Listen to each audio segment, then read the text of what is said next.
Penguin Random House Audio presents The Human Factor, Gorbachev, Reagan and Thatcher and the End of the Cold War by Archie Brown. Read for you by James Langton. Introduction. In a speech to American evangelicals in March 1983, President Ronald Reagan famously denounced the Soviet Union as an evil empire. Just 5 years later, he stood in Moscow State University in front of a bust of Lenin, extolling political, intellectual, and religious freedom. Addressing a Russian student audience who gave his speech a standing ovation, he told them, "Your generation is living in one of the most exciting, hopeful times in Soviet history." Strolling amicably in Red Square with the Communist Party leader, Mikhail Gorbachev, during the same Moscow visit, Reagan was asked whether he still thought the country he was in was an evil empire. "No," he replied, "that was another time, another era." Margaret Thatcher took pride in the name the Iron Lady, bestowed on her in the mid-1970s, when she was leader of the Conservative Party but not yet Prime Minister, by the Soviet Army newspaper. They were mocking her hard-line stance towards the communist world, and her view that the Russians were bent on world dominance. Just over a decade later, at a Kremlin banquet in March 1987, addressing Gorbachev as Mr. General Secretary, Mrs. Thatcher declared that, "You have certainly embarked upon a great endeavour, and we most earnestly wish you and your people well." Mikhail Gorbachev proclaimed in April 1983, "The communist idea and the triumphant theory of Marxism-Leninism illuminate our path to the future." 2 years later, he succeeded Konstantin Chernenko in the highest office of the Communist Party, which at that time conferred leadership of his country, and embarked on a process of increasingly fundamental reform and jettisoning of past dogma. By 1988, he was insisting that we, of course, are far from laying claim to indisputable truth. What matters is freedom of choice, a universal principle to which there must be no exception. It was not only the rhetoric and the perceptions of these three leaders that changed so dramatically during the 1980s. The geopolitical world was transformed. The Soviet system's shift from extreme authoritarianism to political pluralism was matched by a transformation of the country's foreign policy. Soviet troops remained in their barracks, while the countries belonging to the Warsaw Pact became independent and non-communist in the course of 1989. The Cold War, as I shall argue later in this book, ended in its ideological dimension with Gorbachev's speech to the United Nations in December 1988. It ended on the ground the following year when the Soviet leadership refused to use force to prevent Poles, Hungarians, Czechs, and other Central and Eastern Europeans from exercising that freedom of choice of which Gorbachev had spoken, and when they allowed the Berlin Wall to be breached without a shot being fired. It is beyond dispute that the political map of Europe changed more profoundly during the years in which Gorbachev occupied the Kremlin than at any time since the 1940s. Far from comparable agreement, though, exists on how this change should be explained. Many believe, especially in the United States, that the transformation came about as a result of the Soviet Union admitting defeat in the face of the economic and military pressure applied by the Reagan administration. Such an explanation sits oddly with the fact that the first 3 decades of the post-war era were a period of communist expansion, though the military gap between the two sides was at the time unquestionably to the advantage of the USA. By the mid-1980s, in contrast, a rough parity in military strength had existed between the two most powerful countries on Earth for more than a decade. Each had more than enough deliverable nuclear weapons to destroy the other several times over. President Reagan overlapped with 4 Soviet leaders.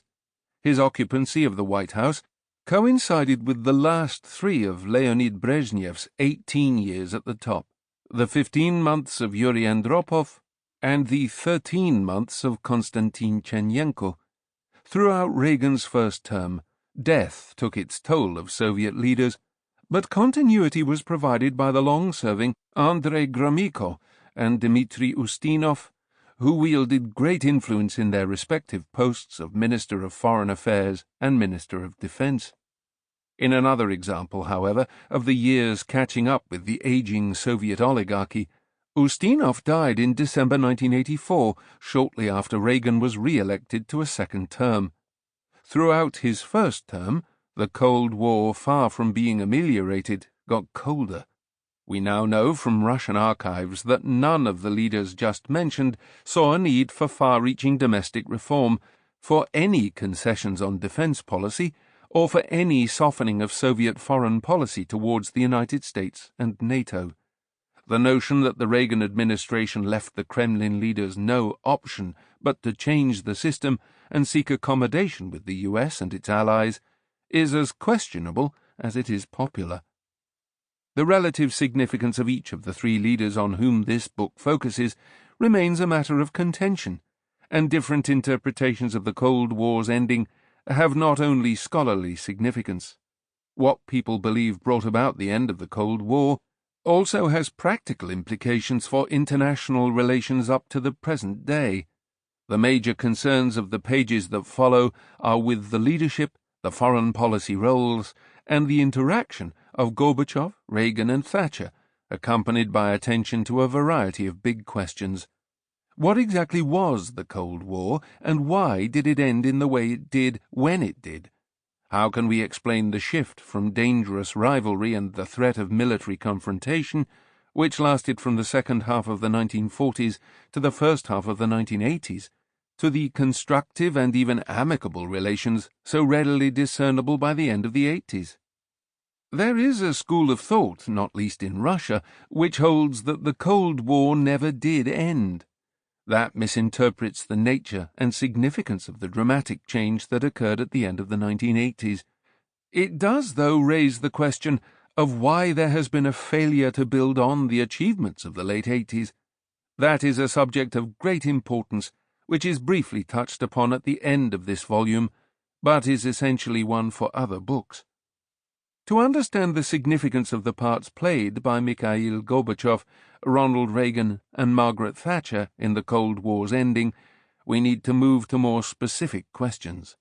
What were the mindsets they brought to East-West relations? How did their perceptions evolve? What were the major influences on them? To what extent were these leaders reflecting the views of their own political establishment or challenging them? What pressures and constraints did they encounter in their domestic, political environments? How important were the relations between them when they met one-to-one?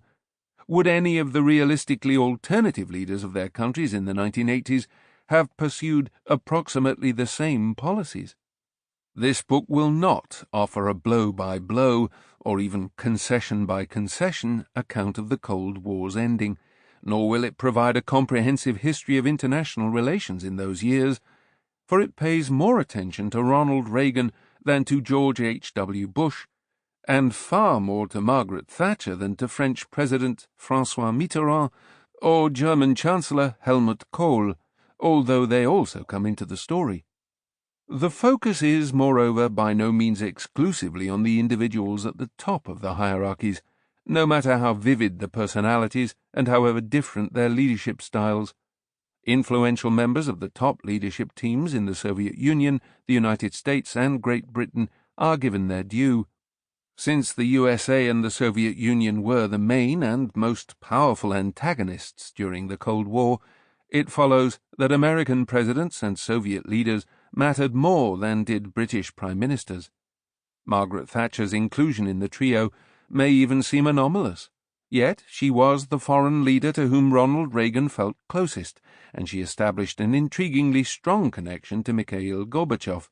Indeed, Mrs. Thatcher immersed herself in relations with the Soviet Union and Eastern Europe to an unusual degree for a British Prime Minister, and had more meetings with Gorbachev than any previous UK Premier did with any earlier leader of the Soviet Union. Only Winston Churchill even approached that level of engagement with a Soviet leader, and he did so at a time when the Moscow, Washington, and London Sample complete. Ready to continue?